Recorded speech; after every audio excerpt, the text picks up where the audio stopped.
Now, Nobesuthu Hejana joins me, of course, with more from where she stands. We're taking a look at, of course, Santakwe embarking on this strike. And Nobesuthu, a very warm good morning to you. I suppose let's talk about what we're seeing there today. More people still being stranded, but also it seems Golden Arrow buses trying to come through and fill in the gap to assist those who need to be at work. Certainly, Tumelo. In fact, about 15 minutes ago, I spoke to a lady who works in the area of Rondebosch. She told me that they had to close the shop at around about 3 o'clock, and she and her colleagues, they walked all the way to Nyanga, and they arrived at Nyanga at about 10 p.m. in the evening. And another lady she's not willing to speak to us on camera, but she says they too had to they arrived late at home due to the traffic that was caused by the closure of the N2 yesterday. And here at Botchers Quarry, we can still see a number of law enforcement agencies that are still protecting or escorting these Golden Arrow buses. The lines are no longer too long anymore, as quite a number of people have managed to travel to work using the assistance of the Golden Arrow buses, but there are still people who are still awaiting their buses. I'm actually going to walk over to Mike. So Mike was meant to be at work at 7 o'clock this morning, but it's already 20 past 9. Mark, already you are late. Just tell us about the inconvenience caused by the strike. This thing, they started yesterday when I was coming back from work. I got nice to work on the taxis. When I reached to work, when after I finished working, there was no more taxis. So we need to wait the taxis at Bavol taxi runs. But there was too many people there in the buses, so I didn't get a bus at the nice time. So I get the bus around past 9. I reached at home around 10 to 11. So today in the morning, I didn't have a choice. I didn't go to work. I was supposed to go to work by 7 o'clock, but now still we are waiting also the buses. And it's the impact that a lot of people, thank you very much, Mike, and it's the sentiments, Tumelo, shared by other people also who are still waiting for the public transportation. I mean, when we arrived here just before 7, there were people who were still waiting for the buses. I'm not sure, Mama, if you're willing to talk to us. Sisi, just tell us when I'm Mhlambi, iqhaphazeleka ngakanani lento ba itaxi zingahambi, and suppose usemsebenzini ngobani xesha? Wona suppose ndisemsebenzini ngo7, but ndilapha ngoku nenxa eba azikho itaxi, and izolo ndifike past 11 ndabe ngenyawo usuka eCentral City kuza apha eNyanga.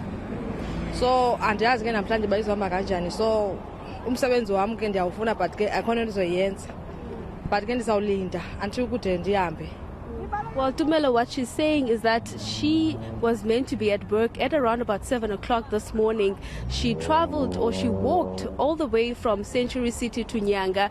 Siswam zi hours zingakanani as You hayi kaloku phana eSentral ndiphume ba eSentral ngo4. Ndafika apha khona basi 11 ebusuku. And beningoyikisela isafety yeni? Besoyika because bekubantu baninzi ezinye izikoli, besoyika because besiriska nyani ke. Besikhule nehlangu sihamba ngenyawo because besishusha inyawo. So it was bad. So Usisi, she's saying that, I mean, she walked from Century City from 4, and they arrived in Nyanga at about 11 in the evening, and there were safety concerns. And she also telling me that, I mean, her feet were so painful that she had to take off her shoes and walk with her bare foot. And siswami namhlanje umqashi bumxelele ba awuzokwazi ufika okanye zizawuthini, like bese benisenithethile ba nizakwenza njani? Ndimxelele bayayazi ba ndizawuya, so ndilinde ibhasi ke sizawufika, kodwa ibhasi isikhona kuthiwa ziya eCentury, so ndimxelele bayayazi ba ndizawuya. And ke ngoku esi strike sizawuqhubeka until nge-9 kaAugust kule veki zayo. So mhlambi ezinye indlela zokuba ukwazi uhamba zizawuthini? Andiyazi, sizobona wethu, andithi ibhasi kuthiwa zizawumana sihamba, so sizoyenza ngalo hlobo. Yenzeka as long ndifikile emsebenzini. Well, Tumelo Usisi, she's saying that, I mean, they have no other choice but to wait for buses like this, because we know that the stairway is expected to carry on until the 9th of August. And a lot of people in the area are opting to walk because of the time period or the intervals that they have to wait for the taxis for. We also saw when we were still in Miwe in Khayelitsha, there was one Golden Arrow bus that was arriving in the area, and one lady told me that they had to sleep at work and they are only making their way home this morning, and she was saying that she's not going to work this morning, and she's already told her employer that throughout the week, if there are no alternative arrangements made by her employer, then she doesn't think she'll be able to continue going to work. She's going to apply for leave because of the situation. This is quite a dire situation. And as far as we're hearing from the residents, I can only imagine what the employers are going through, receiving calls, being inundated with requests to either stay home or that they will be, seeing their employees arriving late, and hopefully we can get a word from them. But in the meantime, Nobesuthu, I mean, Golden Arrow buses, and as far as we're seeing them intervening and trying to bring in buses, as we're seeing right now on our screens, to take commuters to work, will they be enough? I mean, are they enough to accommodate the numbers that are in demand? Well, we did get a statement from Bronwyn Dyke from Golden Arrow, and she was saying that they've had to increase the number of buses that they put out so that they can try and at least assist commuters. We also know that Metro Rail also did mention that it was going to release more trains, but the issue now is for residents who are living in areas like Nyanga and Khayelitsha, where that central line has not been operative since 2019, late 2019. So those commuters there, they are now forced to walk all the way to the main road where the Golden Arrow buses are escorted by police, because the situation inside is unpredictable. Because in one instance you would think everything is calm, like we were driving in Khayelitsha before we get here in Nyanga, and it was fairly quiet on the roads.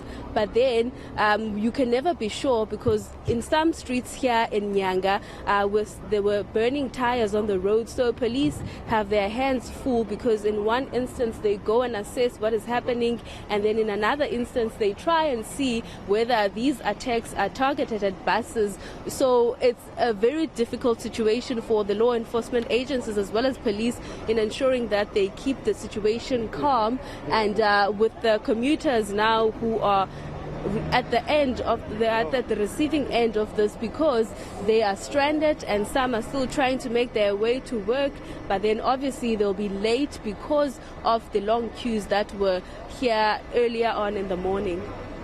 And speaking to Bronwyn, Nobesuthu as well, telling me that the economic impact has been dire. Of course, just at the back of that Santaco strike, commuters being stranded, coming to work late, 2 buses being torched, 1 driver shot, and saying that they do condemn these actions, since asking, of course, for calm and law enforcement to intervene and assist in protecting the lives of those commuters as well as the drivers. Colleague, we'll leave it there. We'll come back to you as soon as there are any other developments. Nobesuthu Hejana on this story for us this morning.